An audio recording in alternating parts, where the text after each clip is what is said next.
एक दफ़ा का जिक्र है कि दूर जंगल में एक गांव था। वहां पर दो मियाँ बीवी रहा करते थे। ये दोनों काला जादू करते थे। इनका नाम गोपाल और अनामिका था। वो सबसे बड़ा जादूगर बनना चाहता था। उनका एक आमिल भी था, जिससे गोपाल और अनामिका ने नए नए तरीकों का जादू सीखा था। एक दिन उन्होंने अपने आमिल से सबसे बड़ा जादूगर बनने का जिक्र किया, तो इसके आमिल ने कहा, अगर तुम सबसे बड़ा जादूगर बनना चाहते हो तो तुमको अपने बच्चे की बलि देनी पड़ेगी। तो गोपाल और अनामिका ने कहा कि हमारी तो कोई औलाद ही नहीं है।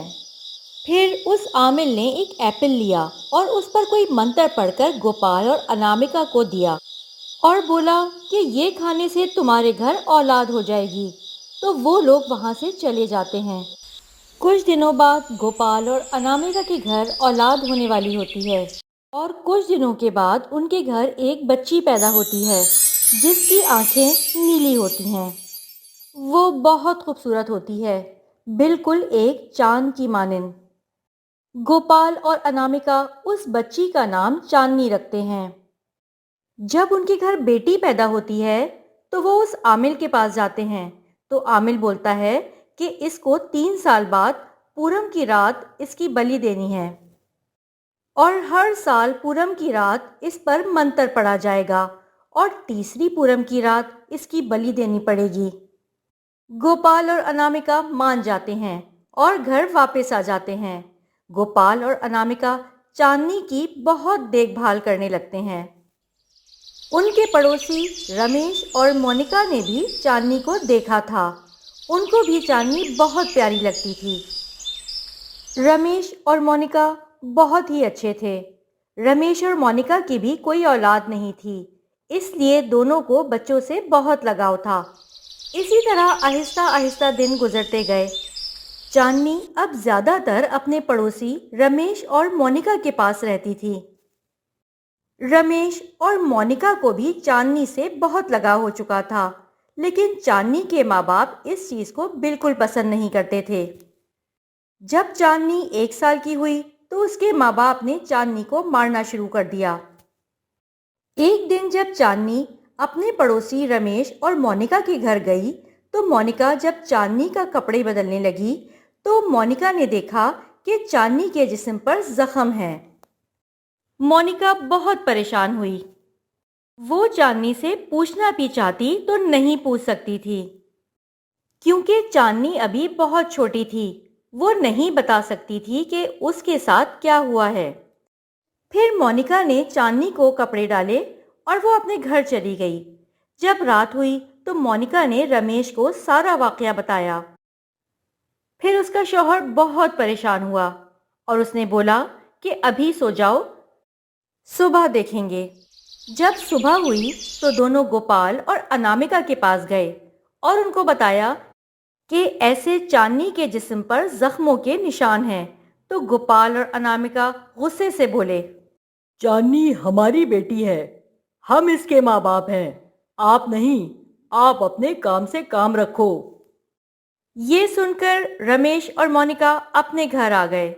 इन दोनों को गोपाल और अनामिका पर शक होने लगा। फिर आहिस्ता आहिस्ता दिन गुजरते गए। चांदनी अब 2 साल की हो चुकी थी। रमेश और मोनिका जब काम पर जाते तो नोट करते कि चांदनी के घर से चीखों की आवाजें आती थीं। लेकिन क्योंकि चांदनी के माँ बाप ने रमेश और मोनिका से बहुत बदतमीजी की थी, इसलिए वो इग्नोर करके काम पे चले जाते हैं। लेकिन जब चांदनी 3 साल की होने वाली होती है तो कुछ दिन पहले ये आवाजें रोज आने लगती हैं। रमेश और मोनिका से ये सब बर्दाश्त नहीं होता, तो दोनों ने चांदनी के घर पर नजर रखनी शुरू कर दी। एक दिन मोनिका बाहर सब्जी लेने गई थी और रमेश घर पर ही था कि एकदम से चांदनी के घर से उसकी चीखों की आवाजें आने लगीं। रमेश चांदनी के घर की खिड़की में खड़ा होकर देखने लगा तो रमेश ने देखा कि चांदनी जमीन पर बैठी रो रही थी और उसके मुंह से खून निकल रहा था। ऐसा लग रहा था जैसे इस छोटी सी बच्ची को किसी ने बहुत बेरहमी से मारा हो। फिर रमेश की नज़र चांदनी के बाप गोपाल पर पड़ी। वो फोन पर किसी से बातें कर रहा था कि 2 दिन बाद चांदनी 3 साल की हो जाएगी, तो इसकी बलि कहाँ देनी है। आमिर जी, आपने जगह नहीं बताई। वहीं खिड़की में खड़ा रमेश सारी बातें सुन रहा था। तो गोपाल बोलता है, जंगल में आधी रात को जब चांद अपने उरूज पर होगा। रमेश ये सारी बातें सुनकर बहुत परेशान हो जाता है और घर वापस आ जाता है। इतनी देर में मोनिका अपनी सब्जी लेके वापस आ जाती है। जब रात होती है तो मोनिका देखती है कि रमेश बहुत परेशान लग रहा है। जब मोनिका रमेश से पूछती है तो रमेश रोने लगता है। मोनिका रमेश से रोने की वजह पूछती है तो रमेश उसको सारी बातें बता देता है। दोनों मियाँ बीवी बहुत परेशान होते हैं। फिर वो दोनों मियाँ बीवी सोचते हैं कि हम चांदनी को बचा कर रहेंगे। रमेश बोलता है कि मैं इन पर नजर रखूंगा कि ये लोग कब चांदनी को लेके जाएंगे। मैं उनके पीछे जाऊंगा। जब मुझको ज्यादा देर हो जाए तो तुम गांव वालों को लेके वहां आ जाना। और ये लोग जंगल के बीचों बीच जाएंगे जहां पर चांद पूरा नजर आता है। फिर ये दोनों सो जाते हैं। आखिरकार वो दिन आ ही जाता है जब चांदनी 3 साल की हो जाती है। रमेश ने उन पर नजर रखी हुई थी। उसने देखा कि एक बूढ़ा आदमी चांदनी के हाथ पकड़कर उसको जंगल की तरफ ले जा रहा है और उसके साथ गोपाल और अनामिका भी थे। रमेश मोनिका को बताकर चला जाता है। जब गोपाल, अनामिका और बूढ़ा आदमी अपनी जगह पर पहुंच जाते हैं तो अचानक रमेश के कपड़े झाड़ियों में फंस जाते हैं। फिर रमेश देखता है कि बूढ़े आदमी ने चांदनी को एक दरख्त से बांधा हुआ है और उसके इर्द गिर्द खून का दायरा बनाया हुआ है। दूसरी तरफ मोनिका को रमेश की बहुत फिक्र हो रही थी क्योंकि रमेश को गए काफ़ी देर हो गई थी।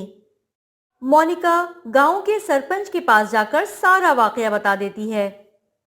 तो गांव के लोग और सरपंच जंगल में रमेश की बताई हुई जगह पर जाने के लिए निकल जाते हैं। उधर रमेश जब अपने कपड़े झाड़ियों से छुड़वा रहा होता है तो गोपाल, अनामिका और उस बूढ़े आदमी को शक हो जाता है कि यहाँ पर हमारे अलावा और भी कोई है। वो तीनों जैसे ही देखने के लिए आगे बढ़ते हैं तो रमेश बहुत डर जाता है। उसी टाइम मोनिका गांव वालों के साथ वहां पहुंच जाती है और वहां सारे गांव वाले उन लोगों को देख लेते हैं और फिर सरपंच चांदनी की माँ, पा और उस बूढ़े आदमी को पुलिस के हवाले कर देते हैं।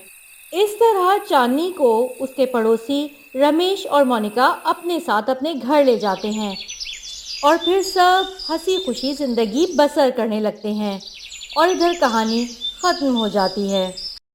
ऐसी मज़ीद वीडियोज़ देखने के लिए हमारे चैनल MK स्केरी स्टोरीज़ को सब्सक्राइब करें और बेल आइकन को दबाना ना भूलें।